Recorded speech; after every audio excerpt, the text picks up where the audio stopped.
రోమీలకు రాసిన పత్రిక 13వ అధ్యాయం 8వ వచనాన్ని చదువుకుని మనం ముందుకు వెళ్దాం. రోమీలకు రాసిన పత్రిక 13వ అధ్యాయం 8వ వచనం. ఒకనినొకడు ప్రేమించుట విషయంలో తప్ప మరేమియు ఎవనికిని అచ్చి ఉండవద్దు. పొరుగువాని ప్రేమించువాడే ధర్మశాస్త్రం నెరవేర్చువాడు. స్తోత్రం దేవస్థానతర ఈరోజు ఈ యొక్క వాక్యం ధ్యానిస్తుండగా మాతో మాట్లాడి ప్రతి వారికి వినగల చెవి గ్రహించగల గ్రహించి విత్తబడిచిన వాక్యం వ్యర్థం కాకుండా ప్రతి హృదయంలో నాటబడి ఫలించినట్టు సహాయం చేయమని నజరేయుడైన యేసుక్రీస్తు నామములో ప్రార్థించి నమ్మి పొందుకున్నాం తండ్రి, ఆమేన్. ఇది చాలా ప్రాముఖ్యమైనటువంటి అంశం. ప్రతి వారు కూడా నాతో మాట్లాడే మాట, మొట్టమొదటి మాట ఏంటంటే, అప్పుల వారి టార్చర్ మేము భరించలేకపోతున్నాం. అప్పుల వారు మమ్మల్ని టార్చర్ పెడుతున్నారు. మేము ఇవ్వాల్సినటువంటి వారు మమ్మల్ని టార్చర్ పెడుతున్నారు, ఇబ్బంది పెడుతున్నారు. మేము అప్పు చేసాము, దాన్ని తీర్చలేకపోతున్నాం. మరి ఇవ్వాల్సినటువంటి వారు మమ్మల్ని చాలా అవమానిస్తున్నారు, చాలా బాధ పెడుతున్నారు, చాలా గందరగోళం జరుగుతూ ఉంది అని చెప్పి అడుగుతూ ఉన్నారు. ఇక్కడ దేవుని వాక్యం సెలవిస్తూ ఉందంటే, అప్పు ఉంచుకోవద్దు, అప్పు తీర్చేసేసేయాలి. చూడండి, ఒకరినొకడు ప్రేమించుట విషయంలో తప్ప మరేం విషయంలో ఎవరికి అచ్చి ఉండవద్దు. ఏ బ్యాంకుకి కానీ ఏ పర్సన్కి కానీ ఎవరికి కూడా అప్పు ఉండకూడదు. మరి అప్పు ఉండకూడదు అంటే ఏం చేయాలి? అప్పు తీర్చేసేయాలి. అప్పు తీర్చాలంటే సామర్థ్యం లేదు, శక్తి లేదు. మరి ఎలా తీర్చాలి? How is it possible? ఎలాగవుతుంది? తీర్చాలని తీసుకున్నాం కానీ తీర్చలేకపోతున్నాం. కానీ వాళ్ళు చూస్తే మమ్మల్ని చాలా టార్చర్ పెడుతున్నారు. ఇది ప్రతిరోజు నేను వినిచినటువంటి మాట. మరి ఏం చేయాలి? ఇప్పుడు పరిస్థితి ఏంటి అని ఆలోచన చేసినట్లయితే, నా ప్రియమైనటువంటి సహోదరి స్నేహితులారా, దయచేసి ఇక్కడ చాలా అద్భుతమైన విషయం గమనించాలి. అసలు అప్పు చేయవలసిన పరిస్థితి ఎందుకు వచ్చింది, అప్పు ఎందుకు చేశారు అని చూసినట్లయితే, ఖచ్చితంగా ప్రతి వారు కూడా మంచి ఉద్దేశంతో చేశారు. ఎక్కువ మంది ఎందుకనంటే, ఈ డబ్బులు ఇన్వెస్ట్మెంట్ చేస్తే ఒక వ్యాపారం చేద్దామని చెప్పి తీసుకున్నాం. తర్వాత అది లాస్ అయిపోయింది. దానివల్ల మాకు అనర్థాలు ఎదురవ్వాయి. తీర్చాలనుకుంటే మా దగ్గర లేవు, తీర్చలేకపోతున్నాం. గమనించాలి ప్రియులరా, ఎప్పుడైనా సరే మీరు అప్పు తీసుకునే ముందు అక్కడ రెండు విధాలుగా ఆలోచించాలి మనం. ఎలాగా? నెంబర్ 1, శద్రకు మీషకు అబేద్నెగోను వారిని అక్కడ చూసినట్లయితే మనకి 13 సంవత్సరాల పిల్లలు ఆలోచన చేయాలి మీరు. 13 సంవత్సరాల పిల్లలకి ఒక సమస్య వచ్చి పడింది. ఏంటంటే, దేవుడి దగ్గర గ్రేస్ అప్పు తెచ్చుకుంటే వాళ్ళు ఏం చేస్తారు? బ్రతికిపోతారు. కానీ వాళ్ళు ఏం చేస్తున్నారంటే, ఇక్కడ 2 ఆప్షన్స్ వాళ్ళ ఎదురుగా ఉన్నాయి. పెద్ద కష్టం ఎదురొచ్చింది, వాళ్ళు మాట్లాడిన మాటలు 2 అనమాట.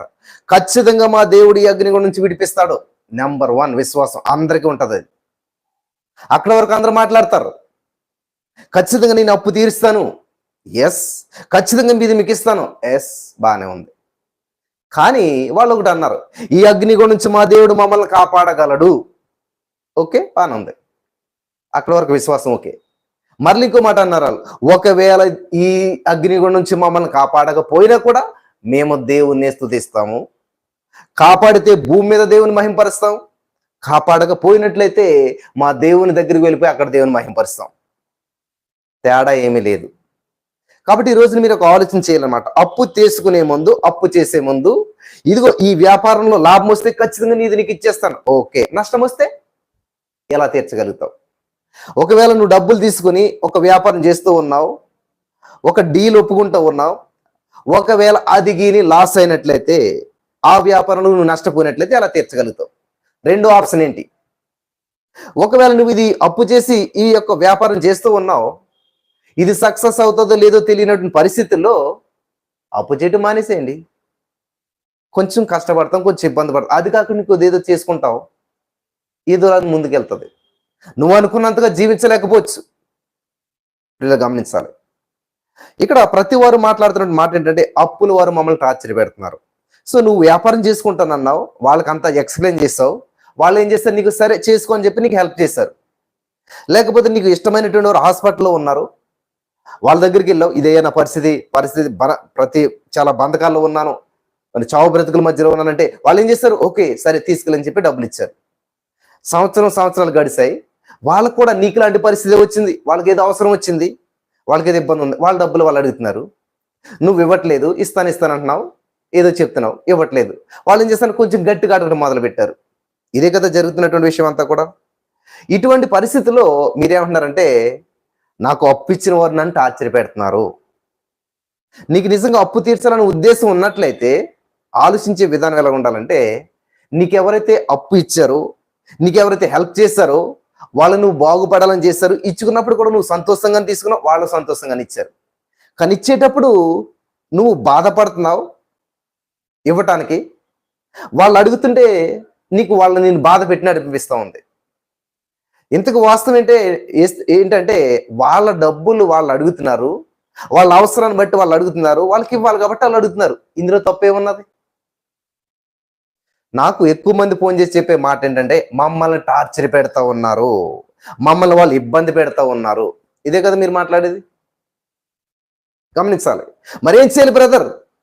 ప్రార్థన చేస్తూ ఉన్నాం, అబద్ధాలు చెప్పవలసి వస్తుంది. ఎందుకంటే వాళ్ళు మా ఇంటికి వస్తానంటున్నారు, మా ఇంటికి వస్తే మా పరువు పోతుంది. ఓహో, ఇక్కడ పెద్ద పొరపాటు జరుగుతూ ఉంది. వాళ్ళ ఇంటికి వస్తే మీ పరువు పోవటం కాదు. ఎప్పుడైతే అప్పు చేస్తూ ఉన్నారో బైబిల్ ప్రకారం అప్పు చేసినటువంటి వ్యక్తి అప్పు ఇచ్చినటువంటి వ్యక్తికి దాసుడు. నువ్వు అప్పు ఇచ్చుకున్న రోజునే నువ్వు దాసుడు అయిపోయావు, నువ్వు యజమానుడు కాదు. నువ్వు ఎంత కోట్ల బిజినెస్ చేస్తున్నా, ఏం చేస్తున్నా సరే, ఎప్పుడైతే నువ్వు అప్పు తీసుకున్నావో బైబిల్ ప్రకారం అప్పు తీసుకున్న వ్యక్తికి నువ్వు బానిసవు, నువ్వు దాసుడవు. అప్పుడే పోయింది నీ పరువు అంతాను, అప్పుడే పోయింది నీ విలువ అంతాను. మళ్ళీ నీకేదో విలువ ఉన్నట్లుగాను, నీకేదో పేరు ఉన్నట్లుగాను, నా విలువ పోతుందేమో, నా పేరు పోతుందేమో అని చెప్పి నువ్వు ప్రవర్తిస్తూ ఉన్నావు. నేను బైబిల్ ప్రకారం చెప్తున్నాను. మీరు ఎంతమంది బాధపడ్డా ఏం చేసినా పర్లేదు. ఎందుకంటే ప్రతిరోజు కూడా ప్రతి వారికి ఉన్న సమస్య ఏంటంటే అప్పు. అనేకమైన ఫోన్ కాల్స్ వస్తుంటే మొట్టమొదటి చెప్పింది ఏంటంటే, మేము చాలా అప్పుల్లో ఉన్నాం, చాలా ఇబ్బందుల్లో ఉన్నాం. అంతేగాని మాకు చాలా గొప్ప దేవుడు ఉన్నాడు, యేసయ్య గొప్ప దేవుడు, సర్వోన్నతుడని ఎవరు చెప్పడం వినలేదు నేను. ఇక్కడ శద్రక్ మేషక్ అబేద్నెగో వారి వల్ల రెండో ఆప్షన్ నీకు ఉన్నదా? దేవుడు కాపాడుతాడు, ఎస్. ఒకవేళ కాపాడకపోతే ఏంటి నీ పరిస్థితి? ఉన్నదా? సెకండ్ ఆప్షన్ కూడా నువ్వు రెడీయేనా? ఈ వ్యాపారం సక్సెస్ అయితే నువ్వు అప్పు తీర్చేస్తావు, ఓకే. ఆ వ్యాపారం సక్సెస్ అవ్వకపోతే ఏంటి పరిస్థితి? నువ్వు అనుకున్నది అనుకోండి, జరగకపోతే ఏంటి పరిస్థితి? రెండో ఆప్షన్ ఏది? రెండో ఆలోచన ఏది? ఒకవేళ హాస్పిటల్కి వెళ్ళి మీరు ఆపరేషన్ చేయాలంటారు అనుకోండి, ఏం చేస్తారు? ఒక ఆప్షన్ కాదు, రెండో ఆప్షన్ తీసుకుంటారు, మూడో ఆప్షన్ తీసుకుంటారు. ఎందుకని? ఈ యొక్క డాక్టర్స్ అలా, ఆ యొక్క డాక్టర్స్ అలా 2-3 డాక్టర్లు తిరిగాక అప్పుడు మీరు ఆపరేషన్కి ఓకే చేసుకుంటారు కదా. మరి ఈ అప్పుల విషయంలో ఎందుకని ఇలాగ ఆలోచించట్లేదు? నెక్స్ట్ మీరు అప్పు తీర్చాలంటే ప్రార్థన చేస్తున్నారు, ప్రభు అప్పు తీర్చు. కానీ మమ్మల్ని అప్పులోళ్ళు టార్చర్ పెడుతున్నారు, అప్పులు ఇచ్చిన వాళ్ళు మమ్మల్ని బాధ పెడుతున్నారు, అప్పులు ఇచ్చిన వాళ్ళు మమ్మల్ని అవమానపరుస్తున్నారు. అంటే నీకు అప్పు ఇచ్చిన వ్యక్తి నీ దృష్టిలో ఎలాగున్నాడో ఒక మూర్ఖులా కనిపిస్తున్నాడు. నీకు అప్పు ఇచ్చిన వ్యక్తి పట్ల నీకు ఒక ద్వేషం ఉన్నది. లేదండి, మరి ఎందుకని? వాళ్ళని టార్చర్ పెడుతున్నారు, వాళ్ళని చాలా ఇబ్బంది పెడుతున్నారు. నీ మనసంతా నలుగుతుంది వాళ్ళు మాట్లాడే మాటలకి. అర్థమవుతుందా? నీ అప్పు తీరాలంటే, నువ్వు చేసే ప్రార్థన దేవుడు ఆలకించాలంటే, దేవుడు నీకు సహాయం చేయాలంటే మొట్టమొదటి ఎలాగ ఉండాలి? నీ మనసు నిర్మలంగా ఉండాలి. ఉన్నదా? లేదు. నేను చూస్తాను. మత్తయి సువార్త 5:22 చదివినట్లయితే, నేను మీతో చెప్పినదేమనగా, తన సహోదరుని మీద కోపపడు ప్రతివాడు విమర్శకు లోనగును, తన సహోదరుని చూసి వ్యర్థుడా అని చెప్పువాడు మహాసభకు లోనగును, ద్రోహి అని చెప్పువాడు నరకాగ్నికి లోనగును. ఇందులో ఎన్ని మాటలు మీరు అన్నారు? మీకు అప్పు ఇచ్చిన వారిని మీరు ఎన్నిసార్లు తిట్టారు? మీ సహోదరుని మీరు ఎన్నిసార్లు దేశించారు? అస్సలు ఆగట్లేదండి. వాళ్ళు ఎంత మూర్ఖంగా ప్రవర్తిస్తున్నారండి. కోపంలో అన్నారా? వాళ్ళు మీకు ఏం చేశారు? సహాయం చేశారు. కానీ మీ చేత మళ్ళీ ఏం చేస్తున్నారు? ద్వేషించబడుతున్నారు, దూషించబడుతున్నారు. ఇది చాలా ప్రాముఖ్యమైన విషయం. మీకు ఎవరైతే అప్పు ఇచ్చి వాళ్ళు అడుగుతున్నారో వాళ్ళు మీరు ఏమంటున్నారు? ఇదే అంటున్నారు మాట. మీరు ఏమని? తన సహోదరు మీద కోపపడు. ఎంత కోపం వచ్చేస్తుంది మీకు? వాళ్ళ డబ్బులు అడుగుతుంది, మీకు కోపం వచ్చేస్తుంది కదా, చాలా మనసు నలిగిపోతుంది కదా. ఈ మనసు నలిగి కోపంలో వాళ్ళు ఏమంటున్నారు? చాలా టార్చర్ పెడుతున్నారండి, చాలా ఇబ్బంది పెడుతున్నారండి. కావున నీవు చూడండి, ద్రోహి అని చెప్పువాడు నరకాగ్నిలో. ద్రోహి అంటేనే నరకాగ్ని వెళ్ళిపోతారంట. కానీ నువ్వు ఎన్ని మాట్లాడినావు? ఎంత బాధపడుతున్నావు? ఎంత మనసు నలిగిపోతుంది? నీ మనసు నిర్మలంగా లేదు. నీ మనసంతా చేదుతో నిండిపోయింది, నీ మనసంతా బాధతో నిండిపోయింది, నీ మనసంతా ఇంకా మీకు తెలుసులే ఎలా నిండిపోయిందో. అప్పు ఇచ్చినటువంటి వ్యక్తి నిన్ను అడుగుతుంటే నీ మనసు ఎంత బాధపడిపోయి నలిగిపోతా ఉన్నదో నీకు తెలుసు. చూద్దాం. కావున నీవు బలిపీఠమున అర్పణమును అర్పించుచుండగా నీ సహోదరుని మీద నీకు విరోధమేమైనను కలదని అక్కడ నీకు జ్ఞాపకం వచ్చిన ఎడలా అక్కడ బలిపీఠము నిదుటని నీ అర్పణను విడిచిపెట్టి మొదట నీ సహోదరునితో సమాధాన పడము, అటు తరువాత వచ్చి నీ అర్పణము అర్పించుము. గమనించాలి. అర్పణ అంటే ఏంటి? ఇప్పుడు పూర్వకాలం అయితే గొర్రెలు, మేకలు ఇవన్నీ అర్పణ అర్పించేవారు బలిపీఠం దగ్గరికి. ఇప్పుడేంటి? ప్రార్థన. బలిపీఠం అంటే దేవుని సన్నిధికి వెళ్ళినప్పుడు నువ్వేం చేస్తున్నావు? అర్పణ. నీ హృదయాన్ని అర్పిస్తున్నావు, దేవునికి ప్రార్థన చేస్తున్నావు. ఎటువంటి హృదయాన్ని అర్పిస్తున్నావు? గమనించాలి. మీరు అప్పుల నుంచి బయటపడబడ్డ కారణం, పెద్ద కారణం ఏంటంటే ఇదనమాట. ఎటువంటి హృదయంతో నువ్వు ప్రార్థన చేస్తున్నావు?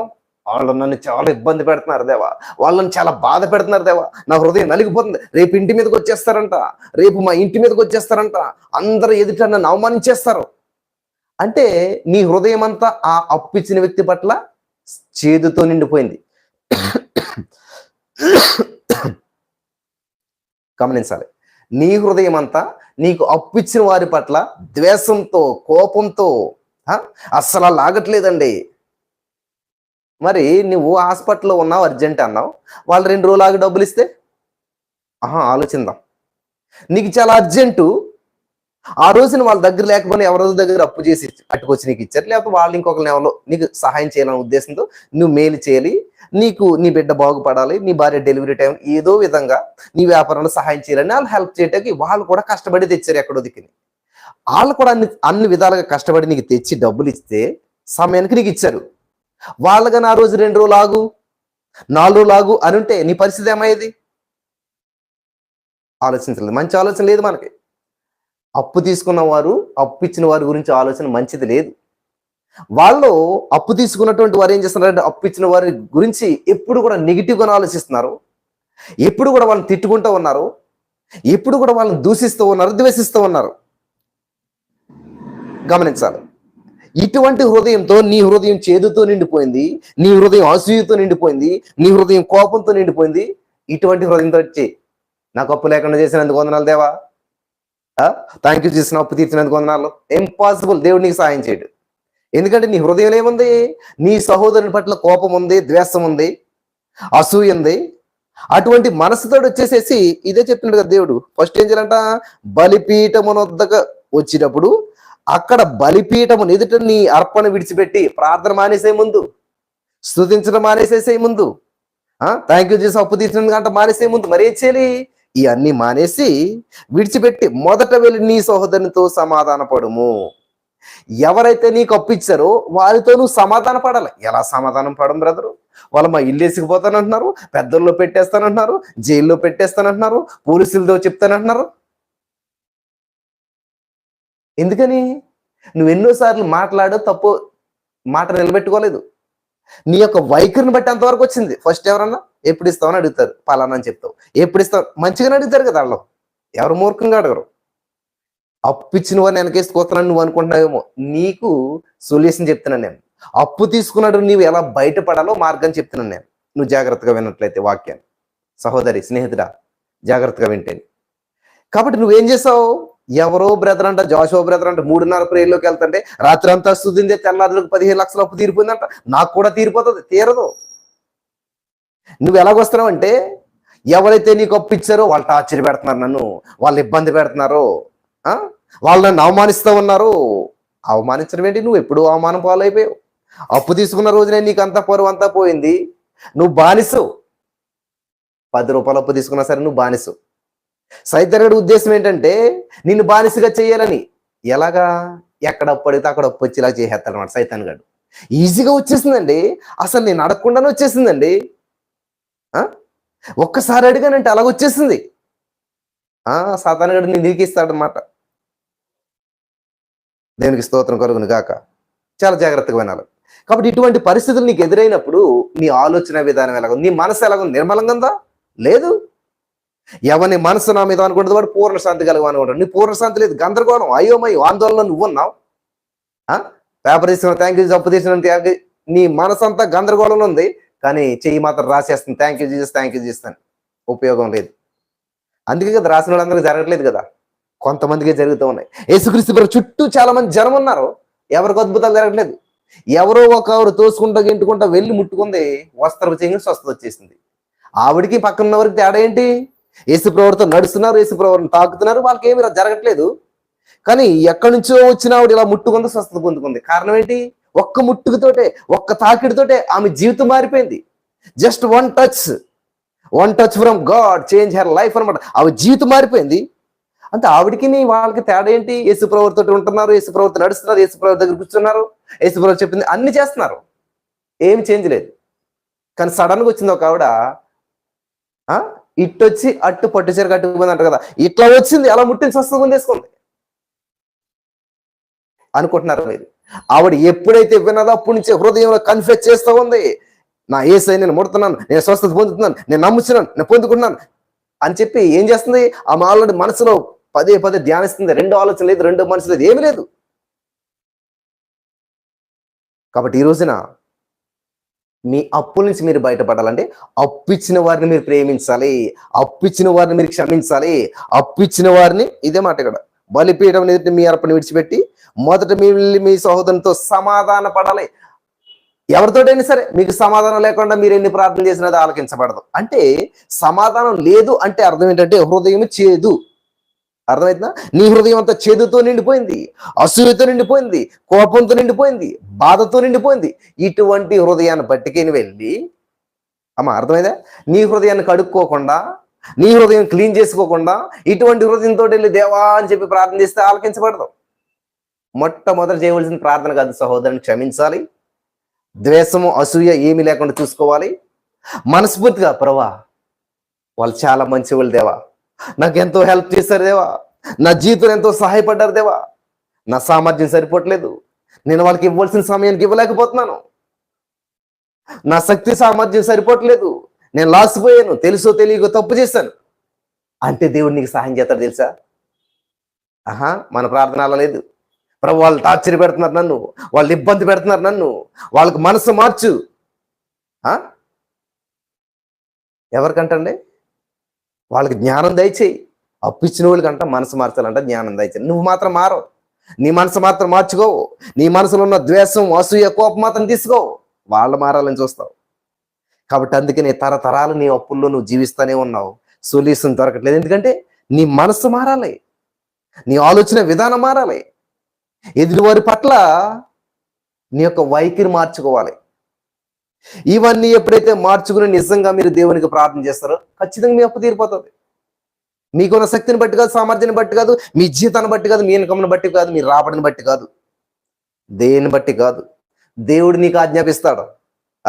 సారేపతి విధవరాలకు ఆజ్ఞాపించానంటాడు అక్కడ దేవుడు. సారేపతి విధవరాలకు ఇచ్చాడంటే అవకాశం. ఏలియా గొప్ప ప్రవక్తను పోషించే అవకాశం. చూసారా? గొప్ప ప్రవక్తే, వెళ్ళి హోటల్లో ఉండు, లేకపోతే రాజు దగ్గర ఉండి అనట్లేదు. ఆ దేశం ఉన్న పెద్ద రాజు దగ్గర ఉండి లోటు ఉండదట్లేదు. ఎవరైతే లేమిలో కొదువులో ఉన్నారో వాళ్ళ ఇంటికి పంపుతున్నాడు దేవుడు. ఎందుకని? ఆమె ఈయన పోషించదు అనుకుంటున్నారు, ఈయన వెళ్ళటం వల్ల ఆమె పోషించబడుతూ ఉంది. దేవుని యొక్క ప్రణాళిక నీకు అర్థం కావు. కాబట్టి నీకున్న జీతంతో నువ్వు అప్పు తీర్చేసేది అనుకుంటున్నావు, లేకపోతే ఇంకొక చోట అప్పు తెచ్చి ఇక్కడ అప్పు తీర్చేస్తాం, అమ్మయ్యా నా పరువు కాపాడేసుకున్నాను. No no no no no, నీ పరువు కాపాడుకోలేదు, నీ పరువుని ఇంకా 10 మందికి పంచుతూ ఉన్నావు అనమాట. ఎప్పుడైతే ఈ వ్యక్తి అప్పు తీర్చాక ఆ వ్యక్తి దగ్గర అప్పు తీర్చావో ఆ వ్యక్తి అప్పు పెరిగిపోయింది. మళ్ళీ అర్థమైందా? ఇప్పుడు మళ్ళీ ఈ వ్యక్తి కోసం ఆ వ్యక్తి దగ్గర ఏమైతుంది? నీకు సర్కిల్ పెరిగిపోయింది, అప్పుల సర్కిల్ పెరిగిపోయింది, అప్పులన్నీ కూడా మీద పడిపోయాయి, ఎటు తోచని దిక్కు తోచని పరిస్థితిలోకి వచ్చావు. అంతే కదా జరిగేదంతా కూడా. అలా కాకుండా నువ్వు దేవుని సన్నిధిలో మోకరించి, ప్రభా ఈ అప్పు నుంచి నన్ను బయటపడే సామర్థ్యం ఇచ్చినందుకు నా శక్తి సరిపోదు, నా సామర్థ్యం సరిపోదు అంటే దేవుడు నీ కొరకు ఒక మనిషిని ఏర్పాటు చేస్తాడు. అదిగో నా బిడ్డ సమస్యలో ఉన్నాడు, అప్పుల్లో ఉన్నాడు, కాబట్టి ఆ వ్యక్తి అప్పును తీర్చుకోవాలనేటువంటి సామర్థ్యంలో ఉన్నాడు. కాబట్టి దేవుడు ఎవరో ఒకరిని పంపిస్తాడనమాట. నీ అప్పు తీర్చమని ఎవరినో ఒకరిని పంపిస్తాడు, నీకు సహాయం చేయమని ఎవరినో ఒకరు పంపిస్తాడు, లేదా నువ్వు చేస్తాను వ్యాపారాన్ని అభివృద్ధి చెందిస్తాడు, లేకపోతే నీకు శక్తి సామర్థ్యం దేవుడిస్తాడు. ఊహించని రీతిలో నీకు బంధువుల ద్వారానో స్నేహితుల ద్వారా ఏదో విధంగా ఇన్కమ్ నీకు వచ్చి పడుతుంది. అదే కదా సాక్ష్యాలన్నీ. ఊహించని రీతిలో వాళ్ళ అప్పు నువ్వు ఈజీగా తీరుస్తావు. అక్కడి నుంచి అప్పు లేనటువంటి జీవితం, సంతోషకరమైన జీవితం జీవిస్తావు. కాబట్టి ఈ రోజున నువ్వు ఆలోచించవలసిన విధానం ఏంటంటే నీ అప్పుల వారిని ప్రేమించాలి, క్షమించాలి, వారి పట్ల మంచి ఒపీనియన్ కలిగి ఉండాలి, మంచి ఉద్దేశం కలిగి ఉండాలి. హల్లెలూయా, దేవునికి స్తోత్రం కలుగును గాక. కాబట్టి అప్పుడు నీ అర్పణను అర్పించుము. మొదట ఇవన్నీ క్లీన్ చేసుకో. ద్వేషము, దూషణ, అసూయ, కోపము ఇవన్నీ క్లీన్ చేసుకో. అప్పుడు రా. లూకాసు వార్త 6:35 చూసినట్లయితే, మీరైతే ఎట్టి వారిని గూర్చేనను నిరాశ చేసుకొనక మీ శత్రువులను ప్రేమించుడి, మేలు చేయుడి, అప్పు ఇయ్యుడి, అప్పుడు మీ ఫలము గొప్పదయ్యుండును, మీరు సర్వోన్నతిని కుమారులయ్యుందురు. ఆయన కృతజ్ఞత లేని వారి ఎడలను, దుష్టుల ఎడలను ఉపకారయ్యి ఉన్నాడు. చూసారా? కృతజ్ఞత లేని వారి ఎడల కూడా ఉపకారం అయినాడంట, దుష్టుల ఎడలు కూడా ఉపకారం అయినాడంట. మరి దుష్టులు కాదు కదా వాళ్ళు, నీకు అప్పిచ్చినోడు, నీకు హెల్ప్ చేశారు, నీకు మేలు చేశారు. హల్లెలూయా. అప్పు ఇయ్యుడి అన్నాడు దేవుడు ఇక్కడ. నేను అప్పిచ్చువానిగా చేస్తానన్నాడు. అంటే అర్థం ఏంటి? వీళ్ళు గమనించాలి. అప్పిచ్చువానిగా చేస్తున్నారంటే అర్థం ఏంటి? మన భాషలో అప్పు అంటే ఏంటంటే ఇంట్రెస్ట్కి ఇవ్వటం, లేకపోతే ఈ రోజు ఇచ్చి మళ్ళీ 10 రోజులు అడగటం, ఈ రోజు నీకు ఎంత కావాలో హెల్ప్ చేసేసేసి మళ్ళీ నాకు ఎప్పుడు ఇస్తావు. ఈ అప్పు కాదు దేవుడు చెప్పేది. అప్పు అంటే ఏంటంటే నువ్వు సర్వ సమృద్ధిలో ఉండి, పొంగిపూర్ల అనుభవంలో ఉండి, పేతురు గారు ఏం చేస్తున్నాడంట, తన బోటు నిండిపోయింది కాబట్టి ఏం చేస్తున్నాడు, పక్కోళ్ళకి అప్పు ఇస్తున్నాడు. క్రైస్తవుడు ఇచ్చే అప్పు దానం అనమాట, ఇంకా తిరిగి ఆశించడు. పేతురు గారు బోటు నిండిపోయాక ఏం చేస్తున్నాడు, నాకు బోటు పట్టదు, మునిగిపోతుంది కాబట్టి రండి రండి రండి తీసుకోండి. అది అప్పు ఇవ్వటం అంటే. కాబట్టి నీకు సర్వ సమృద్ధిలో నువ్వు నడిపించబడి, నువ్వు తిని మిగిలిపోయి సమృద్ధి అయిపోయినప్పుడు ఏం చేసుకోవాలి, పక్కోళ్ళకి ఇవ్వాలి. అటువంటి బ్లెస్సింగ్ కావాలని మీరు ఆలోచించాలి. కానీ అసలు ఈ సమస్య నుంచి బయటపడతలేదు, ఈ అప్పు తీర్చలేకపోతున్నాను, ఈ జీతం సరిపోవట్లేదు, ఇప్పుడు సనుగుతూ గొడుగుతూ ఉంటే సనిగి సంహారకుని చేత నశించారండి ఇజ్రాయేల్ ప్రజలు. ఇజ్రాయేల్ ప్రజలు వాగ్దత్త భూమిలో ప్రవేశించబడడానికి కారణం ఏంటి తెలుసు? సనుగుడు. సనుగుడు ఎంత ప్రమాదమని చూసారా? సనిగించి ఈ యొక్క ఏం చేస్తాడు సాతానుడు, నేను సనిగేలా చేస్తాడు, సంహారకుడు వస్తాడు, ఆ సంహారకుని చేతులు నువ్వు చచ్చిపోయేలా చేస్తాడు అనమాట. సనిగి సనిగి సనిగి చచ్చిపోయారంట ఇజ్రాయేల్ ప్రజలంతా కూడా. హల్లెలూయా. చూసారా? కాబట్టి దేవుడు ఏం చెప్తున్నాడు అంటే, శత్రువుని ప్రేమించుడి, మేలు చేడి, అప్పు ఇయ్యుడి, అప్పుడు మీ ఫలం గొప్పదయ్యుండును. దేవునికి స్తోత్రం కలుగును గాక. లూకాసు వార్త 6:36. కాబట్టి మీ తండ్రి కనికరం గలవాడై ఉన్నట్టు మీరును కనికరం గలవారైండి. క్షమించుడి, అప్పుడు మీరు క్షమించబడుదురు. ఇయ్యుడి, అప్పుడు మీకు ఇయ్యబడును. నాకు ఇవ్వట్లేదు బ్రదర్, దేవుడు అందరికి ఇస్తున్నాడు. నువ్వు ముందిస్తే కదా. నువ్వు ముందు దశంభాగాలు దేవుని చెల్లిస్తున్నావా? ముందు దేవుని సందులో గడుపుతున్నావా? ముందు దేవునికి ఇవ్వాల్సిన దేవునికి ఇస్తున్నావా? లేదు. దశంభాగం అన్నేమో దొంగిలించేస్తాం. మీకేం తెలుసు బ్రదర్, మా శాలరీ అలా చేతికి రావట్లేదు, అంతా అలా పోతుంది, బ్యాంకులోనే కట్ అయిపోతుంది, ఈఎంఐలకి, అట్లకి, ఇట్లకి, లోన్లకి, అప్పులకి కదా. కానీ బతికేస్తున్నాం మనం. తింటాక ఉంటాక మాత్రం మిగిల్చుకుంటాం, దేవుడికి ఇవ్వటం మాత్రం దొంగిలించేస్తాం. దొంగలకు దేవుడు సహాయం ఎలా చేస్తాడు? దొంగోడు అప్పు దేవుడు తీర్చాడు, వచ్చి తీర్చడు కదా. మీరు చేసేదేమో దేవుని దొంగతనం, దేవునికి ఇవ్వాల్సిన దశంభాగం దొంగిలించేస్తూ ఉంటుంటారు, దేవుడికి ఇవ్వాల్సిన సమయం దొంగిలించేస్తూ ఉంటుంటారు, దేవుడికి ఇవ్వాల్సిన స్థుతులు దొంగిలించేస్తాం. ఇవన్నీ దొంగిలించేసేది సహాయం చేయి సహాయం చేయి. మీ ఇంట్లో దొంగోడు మీకు దొంగతనం చేస్తే మీరు సహాయం చేస్తారా? నాన్న ఇదిగో పెట్టిలో డబ్బులున్న పట్టుకెళ్ళి అని ఇస్తారా?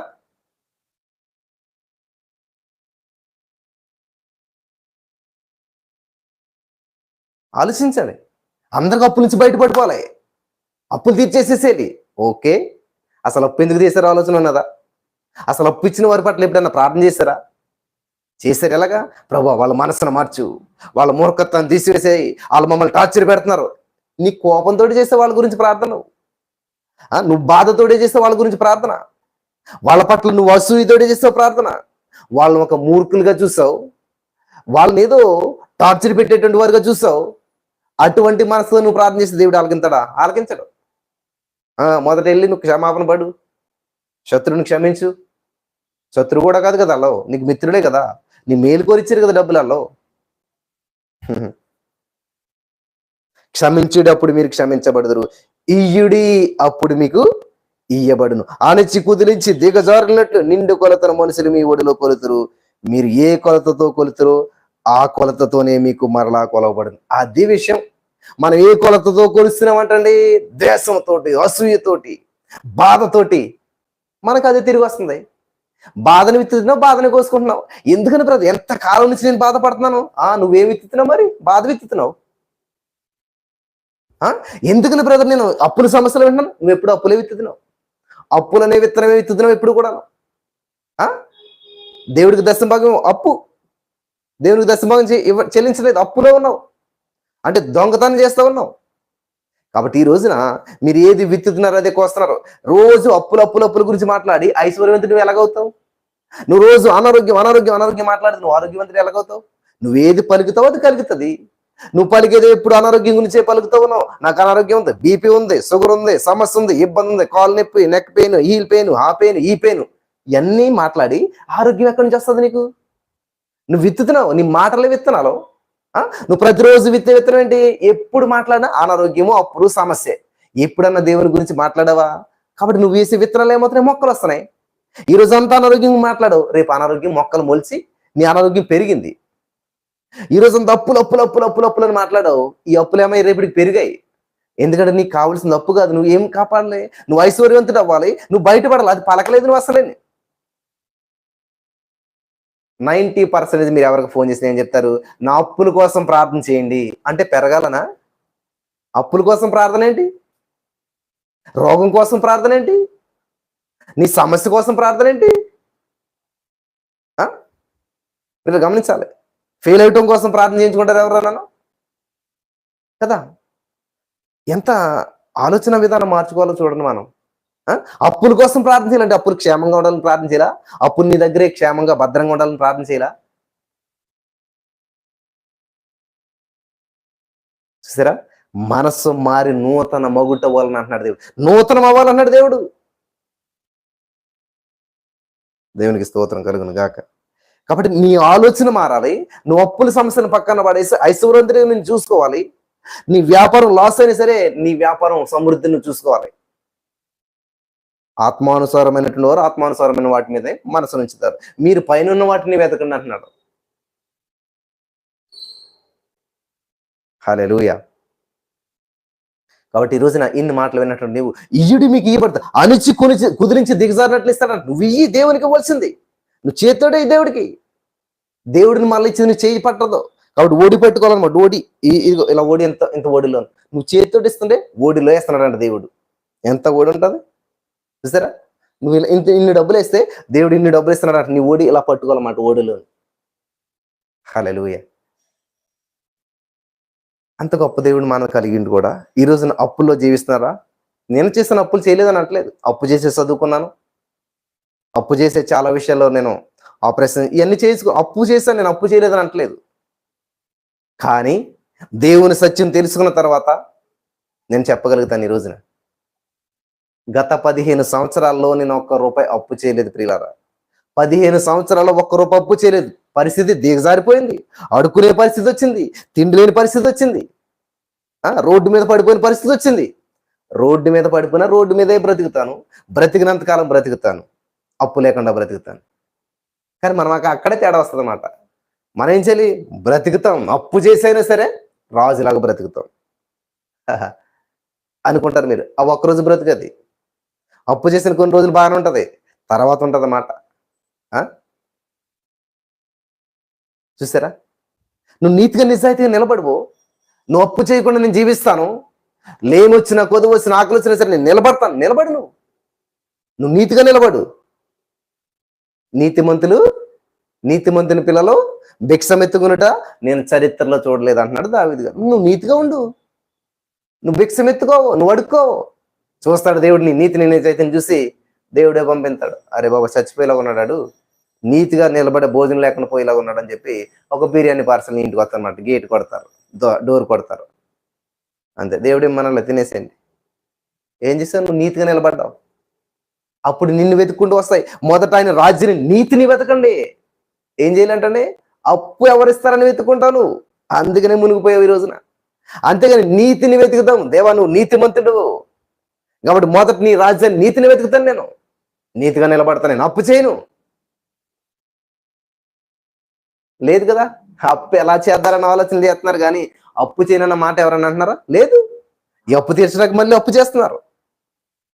కాబట్టి నెవర్ ఎండింగ్ ప్రాసెస్ అయిపోతుంది మీ జీవితంలో. హల్లెలూయా. దేవునికి స్తోత్రం కలుగును గాక. కాబట్టి ఈరోజు నీ మాటలు వింటున్న ప్రియమైనటువంటి సహోదరి స్నేహితులారా, ఇది చాలా అమూల్యమైనటువంటి వర్తమానం. మరలా వినండి. అప్పుల నుంచి నువ్వు బయటపడాలంటే అప్పు ఇచ్చిన వారిని ప్రేమించాలి, వారి కొరకు ప్రార్థించాలి, మంచి మనసు కలిగి ఉండాలి. వారి పట్ల ఏ దేశము దూషణ కలిగి ఉన్నా ఎప్పటికీ అప్పు తీర్చలేవు నువ్వు. వారి పట్ల ఏ మాత్రం చిన్న చేదు ఉన్నా కూడా నువ్వు అప్పు తీర్చలేవు. నీ ప్రార్థన ఆలకించబడదు. దేవుడు నీకు అస్సలు సహాయం చేయడు. నేను చెప్తున్నాను, అనుభవంతో చెప్తున్నాను. నువ్వు ఒక వ్యక్తిని ద్వేషిస్తూ నువ్వు ప్రార్థన చేస్తే దేవుడు ఆలకించడు. స్పష్టంగా ఉంది కదా బైబిల్లోను. నేను చెప్పడం ఏంటి? చూడండి, రిఫరెన్స్ చూపించాను కదా. నువ్వు ఒక వ్యక్తి పట్ల ద్వేషంతో, అసూయతో, బాధతో, కోపంతో ఉండి నువ్వు ప్రార్థన చేస్తే ఆలకించబడదు. మొట్టమొదట అది నువ్వు సరి చేసుకోవాలంటాడు. అర్థమైంది కదా? నవ్వుతూ ఉంటారు కదా. 37 కీర్తన 4 గుర్తుంది కదా. యెహోవాను బట్టి సంతోషించు, అప్పుడు నీ అప్పులు తీరుతాయంట, అప్పుడు నీ జ్వరం పోతుందంట, అప్పుడు నీ రోగం పోతుందంట, అప్పుడు నీ గొడ్రెలతనం పోతుందంట, అప్పుడు నీ నిరుద్యోగం పోతుందంట. యెహోవాను బట్టి సంతోషింతే. నాకు ఉద్యోగం లేదని నువ్వు బాధపడతాను, పిల్లలు లేదని బాధపడతాను, అప్పులు నేను బాధపడతా కూర్చుంటే నీ సమస్య తీరదు. యెహోవాను బట్టి సంతోషించి, యేసయ్యా నేను తెలుసో తెలియక అప్పులు ఇరుక్కుపోయాను, వాళ్ళు నన్ను నమ్మించరు, నేను కూడా నమ్మే వ్యాపారంలో పెట్టాను, లాసిపోయాను, నా వల్ల కావడం లేదు యేసయ్యా అని చెప్పి నువ్వు సబ్మిట్ అయితే, దేవునికి సరెండర్ అయితే, నువ్వు నీతిగా నిజాయితీగా దేవుని దగ్గర ఒప్పుకున్నట్లయితే దేవుడు నీకు సహాయం చేస్తాడు. బోలు మందికి సహాయం చేశాడు కదా, చాలా మంది సహాయం చేశాడు, దేవుడు విడిపించబడ్డారు. ఇలా ప్రార్థన చేయాలి కానీ అప్పులు ఇస్తున్న వారు నన్ను టార్చర్ పెడుతున్నారు, నన్ను ఇబ్బంది పెడుతున్నారు, నన్ను జైలు పెడతారంట, నా ఇంటి మీదకి వస్తారంట, రేపు నన్ను అవమానిస్తారంట, నీకేదో పెద్ద పేరు ఉన్నట్టు. నీ బ్రతుకు అప్పుడే బస్ స్టాండ్ అయిపోయింది. ఇప్పుడు అప్పు చేసినప్పుడే నీ విలువంతా పట్టుకెళ్ళి అక్కడ పెట్టేసి వాళ్ళ పాదాల దగ్గర నీ జీవితాన్ని అంతా కూడా చేతిలో పెట్టేసి సతాన్ గారి చేతిలో. ఎప్పుడైతే అప్పు తీసుకున్నావో నువ్వు దాసుడు అయిపోయావు. మరలా ఇంకొకసారి నువ్వేమి పబ్లిక్ లో నువ్వు అవమానం అది అనుకుంటున్నావు, నువ్వు ఫీల్ అవుతున్నావు అంతే. నీ పరువు ఎప్పుడూ పోయింది అప్పు తీసుకున్న రోజునే. ఇంకా నీకు ఉన్న భ్రమలో జీవిస్తున్నావు. నీకు పరువు ఉంది, నువ్వేదో రాజు, నువ్వేదో పెద్ద ఉద్యోగం, గవర్నమెంట్ ఎంప్లాయీ, లేకపోతే నీకు ఇల్లు ఉంది అనుకుంటున్నావు. లేదు, నువ్వు అప్పించుకున్న రోజునే సైతాను గారి దృష్టిలో, బైబిల్ ప్రకారం, దేవుని దృష్టిలో నువ్వు బానిసవైపోయావు. ఆ బానిసత్వం నుంచి విడిపించేవాడు దేవుడు ఒక్కడే. నువ్వు తెలుసుకోవాలి సత్యం. దేవా ఇదిగో ఇరుక్కుపోయిన దేవా, నన్ను నమ్మ వాళ్ళు ఇచ్చారు, వాళ్ళ మంచోలే, వాళ్ళ మీద ప్రేమతో ఇచ్చారు, కాబట్టి నేను కూడా అదే ప్రేమతో తిరిగి ఇచ్చేసే సామర్థ్యం నాకు ఇచ్చినందుకు వందనాలు, నన్ను విడిపించినందుకు వందనాలు, ఇదిగో నా అపరాధం క్షమించినందుకు వందనాలు అని చెప్పి నువ్వు సబ్మిట్ అయిన రోజున, ఖచ్చితంగా నీ హృదయం తేటపరచబడిన రోజున, నీ హృదయం ఎప్పుడైతే మరి చక్కగా నిర్మలమవుతుందో అప్పుడు దేవుడు నీ జీవితంలో కార్యం చేస్తాడు. హల్లెలూయా. ఇది చాలా మందికి ఉపయోగపడేటువంటి వర్తమానం. మరలా వినండి. బయటపడ్డారు అప్పుల నుంచి. మనసులో బయటపడడం, తర్వాత నిజంగా బయటపడతారు. నీ మనసులో ఉన్న ద్వేషాన్ని తీసివేసేసాయి, నీ మనసులో ఉన్న అసూయని తీసివేసేసాయి, నీ మనసులో ఉన్న అప్పుని తీసివేసేసాయి. అప్పు తీర్చేసేసాను అన్నటువంటి సామర్థ్యం కలిగి జీవించు. అప్పు తీర్చగలిగే సామర్థ్యం ఇచ్చేటన్న దేవుడి సామర్థ్యం నమ్ము, ఖచ్చితంగా బయటపడతారు. దేవుడు మిమ్మల్ని దీవించును గాక. ఆమేన్. హల్లెలూయా. దేవుని ఆశీర్వాదం మీరు స్వతంత్రించుకుందరు గాక. దేవుడు దీవించడం, దేవుడు ఆల్రెడీ దీవెన ఇచ్చేశాడు. ఆ దీవెని మీరు స్వతంత్రించుకుందరు గాక. హల్లెలూయా. దేవుడు మీకు ఆల్రెడీ అప్పులు తీర్చేటువంటి సామర్థ్యం ఇచ్చేసాడు. ఆ సామర్థ్యాన్ని మీరు స్వతంత్రించుకుందరు గాక. ఆమేన్. ఆయన ధనవంతుడు అయ్యింది, దరిద్రుడికి ఈ లోకానికి 2000 సంవత్సరాల క్రితమే వచ్చాడు. ఎందుకంటే ఆయన దారిద్ర్యంలో మీరు ధనవంతులు కావాలని. అంటే మిమ్మల్ని ధనవంతులు దేవుడు 2000 సంవత్సరాల క్రితమే చేసిస్తాడు. మీరు ఎందుకు అప్పుల్లో ఉన్నారు? ఇదే కోపంతో, ద్వేషంతో నీ కళ్ళు మూసుకుపోయి నీ మనోనేత్రాలు తెరవబడలేదు కాబట్టి అప్పుల్లో, నిరుద్యోగంలో, సమస్యలు నువ్వు ఉన్నావంటే దేవుడు ప్రాబ్లం లేదు. దేవుడు ఆల్రెడీ ఇచ్చేసాడు నీకు ఇవ్వాల్సిందంతా కూడాను. నీ దగ్గర లాక్ సరిగ్గా లేదు, ఆ డోర్ ఓపెన్ చేసుకోవడం రావట్లేదు నీకు, నీ కళ్ళు సరిగ్గా అంటలేదు, ఆ లాక్ లో సరిగ్గా పెట్టి తిప్పలేకపోతున్నావు, నువ్వు నీ విశ్వాసం తాళపు చెవి నువ్వు వాడలేకపోతున్నావు. నువ్వు వాడిన రోజున నీ బ్లెస్సింగ్స్ తలుపు ఓపెన్ ఏంటంటే నీ జీవితం సర్వ సమృద్ధి. హల్లెలూయా. దేవునికి స్తోత్రం కలుగును గాక. కాబట్టి ఈ రోజున దేవుడు మీ మనోనేత్రాలు వెలిగించి మీ మనస్సును మార్చి నూతన పరచబడినట్లు చేసి పరిశుద్ధాత్మ దేవుడు మిమ్మల్ని సర్వశక్తిలోకి నడిపించి మరి సర్వ సమృద్ధిలోకి నడిపించి మిమ్మల్ని ఉన్నతమైన స్థితిలో ఉంచి నడిపించి బలపరచును. ₹1 అప్పు లేకుండా చేసిన గాక. ఆమేన్. ప్రార్థన చేసి ముగింతాను. నేను చాలా లేట్ అయింది. స్తోత్రం దేవ. సర్వోన్నతుడా, ఈ యొక్క వర్తమానం విన్న వారందరినీ జ్ఞాపకం చేసుకొని వారి జీవితాల్లో వారి ఆలోచన విధానం మార్చినందుకు వందనాలు. ₹1 అప్పు లేకుండా ప్రభు వారు జీవించాలంటే ముందు వారి మనసులో ఉన్న చేదును తొలగించుకోవాలి. వారి హృదయంలో ఉన్నటువంటి బంధకాల నుంచి విడుదల పొందాలి. వారి హృదయంలో ఉన్న ప్రభు మరియు సహోదరుల పట్ల కోపం, ద్వేషం, అసూయని తీసుకొని నిర్మలమైన మనస్సు కలిగిన ప్రభు నీ వద్దకు వచ్చినప్పుడు వారి హృదయవాంఛలన్నింటినీ తీరుస్తావు తండ్రి. వారి హృదయంలో ఉన్నటువంటి ప్రతి వేదన తొలగించేస్తావు, నీకు వందనాలు. ప్రతి అప్పు నుంచి విడిపించేస్తావు, నీకు వందనాలు. నమ్మిన వారందరూ పొందుకున్నట్టుకు ఈ ప్రార్థన ఏకీవించిన వారందరూ జీవితంలో అద్భుతాలు చేసినందుకు నీకు వందనం చెల్లిస్తూ నజరేయుడైన యేసుక్రీస్తు నామములో ప్రార్థించి నమ్మి పొందుకుని నమ్మ పరమ తండ్రి. ఆమేన్.